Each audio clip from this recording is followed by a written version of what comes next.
हमारी आज की कहानी दो बेस्ट फ्रेंड की है जो एक ही लड़के से प्यार कर बैठती हैं और फिर इसे हासिल करने के लिए हद पार कर देती हैं। अब सवाल यह है कि आखिर वो लड़का किसको मिलेगा। आइए कहानी शुरू करते हैं। हम कैट को देखते हैं जो एक क्लास टीचर है और क्लास में बच्चों को पढ़ा रही होती है, लेकिन क्लास के पीछे एक लड़का खामोशी से कॉमिक्स बुक पढ़ रहा होता है। कैट इसे देख लेती है और पूछती है, तुम क्या कर रहे हो? लड़का कहता है, मैं कॉमिक बुक पढ़ रहा हूँ।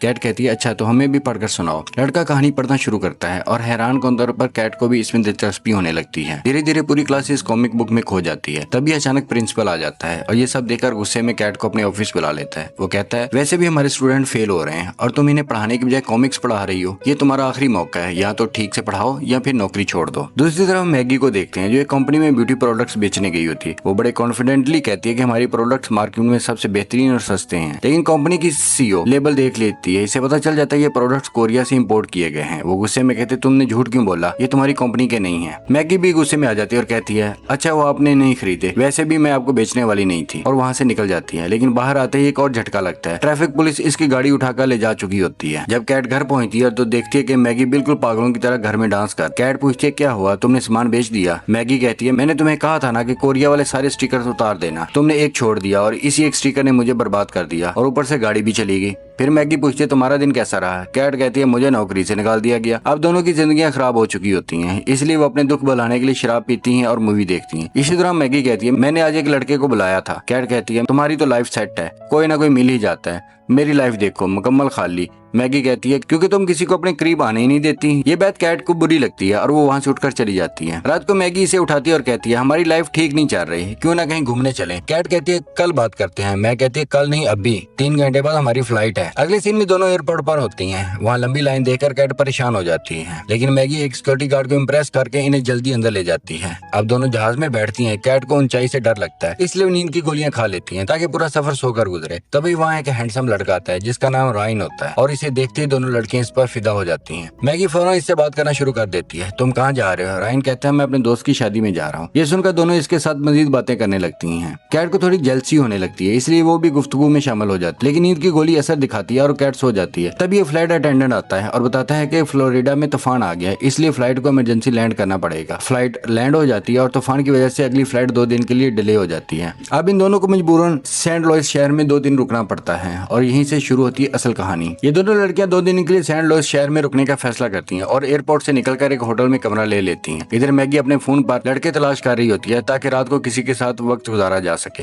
लेकिन अचानक इसे वही हैंडसम लड़का राइन नजर आता है जो इसी होटल में ठहरा हुआ था। राइन इन दोनों को ड्रिंक के लिए इनवाइट करता है और जाहिर है दोनों फौरन हाँ कर देती हैं। अब दोनों के दिल में यही चाह रहा होता है कि शायद आज रात इनमें से किसी एक की किस्मत खुल जाए, लेकिन मसला तब आता है जब मैगी को याद आता है कि वो अपना बैग तो एयरपोर्ट पर ही भूल आई है और इसके पास पहनने के लिए कुछ खास नहीं। रात को कैट खूब तैयार होकर राइन से मिलने पहुंचती है, लेकिन थोड़ी ही देर बाद मैगी भी एक अनोखे अंदाज में साड़ी पहनकर वहां आ जाती है, जिसे देखकर सब हैरान रह जाते हैं। इसी दौरान कुछ बदतमीज लड़के आकर इन्हें तंग करने लगते हैं, मगर मैगी अपनी होशियारी से खुद को अंडरकवर पुलिस बताकर इन्हें डरा देती है और वो फौरन वहाँ से भाग जाते हैं। अब तीनों मिलकर खूब एंजॉय करने लगते हैं, डांस करते हैं, हंसी मजाक होता है और आहिस्ता आहिस्ता राइन दोनों लड़कियों के करीब आता जाता है। लेकिन असल मसला तब शुरू होता है जब कैट और मैगी दोनों को ये एहसास होता है कि वो एक ही लड़के को पसंद करने लगी हैं। अगले दिन वो शहर घूमने निकलते हैं और हॉट एयर बैलून की सवारी करते हैं। कैट को ऊंचाई से बहुत डर लगता है, मगर वो फिर भी जाती है ताकि मैगी और राइन अकेले न रह जाएं। जैसे जैसे बैलून ऊपर जाता है कैट का खौफ बढ़ता जाता है और वो घबरा जाती है। राइन इसे तसल्ली देता है, इसका हाथ पकड़ता है और इसे पुरसुकून करने की कोशिश करता है। इधर मैगी को लगता है कि वो दोनों के बीच कुछ ज्यादा ही करीब हो रहे हैं, जिससे वो थोड़ी जेलस हो जाती है। फिर अचानक यह हादसा होता है जब शैंपेन की बोतल खोलते हुए पायलट की आंख पर लगती है और वो कंट्रोल खो बैठता है। अब सूरत खतरनाक हो जाती है। ये देखकर कैट और भी ज्यादा घबरा जाती है और जोर जोर से चीखने लगती है कि हम सब मरने वाले हैं, लेकिन पायलट इन्हें समझाता है कि कोई नहीं मरेगा, बस हमें इस बैलून को सेफ लैंड कराना होगा। नीचे एक बच्चे की बर्थडे पार्टी चल रही होती है और जैसे ही बच्चा केक काटने वाला होता है ये तीनों अपना बैलून वहीं लैंड कर देते हैं, जिससे पूरा सीन मज़ाया बन जाता है। वापस आने के बाद मैगी को पता चलता है कि इसका बैग एयरपोर्ट से वापस आ गया है। फिर राइन इन्हें बताता है कि वो पूल साइड पर जा रहा है और दोनों लड़कियां फौरन इसके साथ जाने के लिए तैयार हो जाती हैं। अब असल मुकाबला शुरू होता है। कैट खूब तैयार होकर आती है, लेकिन मैगी इससे भी ज्यादा अट्रैक्टिव ड्रेस पहनकर आ जाती है। कैट को लगता है कि अब राइन सिर्फ मैगी को ही देखेगा, इसलिए वो अपने ड्रेस को काट कर इसे मजीद रिवीलिंग बना लेती है। पूल के पास दोनों राइन की तवज्जो हासिल करने के लिए मुकाबला शुरू कर देती है। मैगी कहती है कि वो पानी में बेहतर डाइव कर सकती है, जबकि कैट कहती है कि वो इससे भी बेहतर है। राइन इन्हें चैलेंज देता है कि दोनों करके दिखाएं। कैट अच्छा परफॉर्म करती है, लेकिन मैगी गुस्से में आकर कुछ ज्यादा ही खतरनाक स्टैंड करने की कोशिश करती करती है। जैसे वो पानी में छलांग लगाती है वो जख्मी हो जाती है और इसकी आंख पर चोट लग जाती है। अगले दिन जब वो ब्रेकफास्ट कर रही होती है तो देखती है कि रायन अपना सामान लेकर जा रहा है। वो दोनों फौरन इसके पास जाती है और पूछती है कि वो कहाँ जा रहा है। रायन बताता है कि वो अपने दोस्त जोश के साथ कैरोला जा रहा है ताकि शादी में वक्त पर पहुंच सके। कैट को शक होता है। वो कहती है कि तुम एक अजनबी टैक्सी ड्राइवर के साथ जा रहे हो, वो कोई सीरियल किलर भी हो सकता है। लेकिन टैक्सी ड्राइवर जोश इनकार करता है। मैगी फौरन फैसला करती है कि वो दोनों भी रायन के साथ जाएंगी और यूं चारों एक साथ सफर शुरू कर देते हैं। रास्ते में मैगी मुसलसल रायन के करीब आने की कोशिश करती है, जिसे देखकर कैट को जलन होने लगती है। लेकिन फिर भी कैट मौका देकर सबको मैगी की बचपन की तस्वीर दिखा देती है, जिसमें वो बहुत अजीब लग रही होती है। ये देखकर सब हंसने लगते हैं और मैगी को शर्मिंदगी का सामना करना पड़ता है। कुछ देर बाद वो सब एक पेट्रोल पंप पर रुकते हैं। वहाँ कैट को फौरन वॉशरूम जाना होता है तो वो अंदर चली जाती है। लेकिन जब वो वापस बाहर आने लगती है तो पता चलता है कि दरवाजा बाहर से बंद हो चुका है। दूसरा मैगी बाहर रायन के साथ बातों में मसरूफ होती है। इधर कैट मजबूर होकर बड़ी मुश्किल से बाहर निकलने की कोशिश करती है और किसी तरह खिड़की के जरिए बाहर आती है, मगर इस दौरान इसके साथ काफी शर्मिंदगी वाली सूरत हाल बन जाती है। फिर से वो वापस गाड़ी में बैठकर कैरोलिना की तरफ रवाना हो जाते हैं। रास्ते में कैट रायन से कहती है कि इसके कंधों में दर्द हो रहा है, तो रायन इसकी मदद करने लगता है। ये देखकर मैगी को जलन होने लगती है और वो एक चाल चलती है और ड्रिंक में नींद की गोलियां मिला देती है ताकि कैट सो जाए। लेकिन किस्मत का खेल देखे वो ड्रिंक टैक्सी ड्राइवर जोश पी लेता है और मैगी घबरा जाती है क्योंकि जोश कभी भी सो सकता था और ऐसा ही होता है। जोश को नींद आ जाती है और गाड़ी का कंट्रोल खो बैठता है, जिससे वो एक साइन बोर्ड से टकरा जाता है। इस हादसे के बाद सब एक होटल में रुकने का फैसला करते हैं। कैट जो अभी भी मैगी से नाराज होती है अलग कमरा ले लेती है। रात को रायन इसके पास आता है और दोनों के दरमियान कुर्बत बढ़ जाती है। इधर दूसरी तरफ मैगी और जोश बात कर रहे होते हैं, मगर मैगी का ध्यान कहीं और होता है। अगली सुबह जब सब इकट्ठे होते हैं तो एक बड़ा झटका लगता है। जोश बताता है कि रायन इन सबको छोड़कर जा चुका है और जाते जाते इसकी टैक्सी भी ले गया है। ये सुनकर कैट और मैगी एक दूसरे पर इल्जाम लगाने लगते हैं। दोनों को शक होता है कि दूसरी ने रायन के साथ ज्यादा वक्त गुजारा है। बात इतनी बढ़ जाती है कि दोनों आपस में लड़ पड़ती हैं और लड़ाई में पूरे होटल का रेस्टोरेंट तबाह कर देती हैं।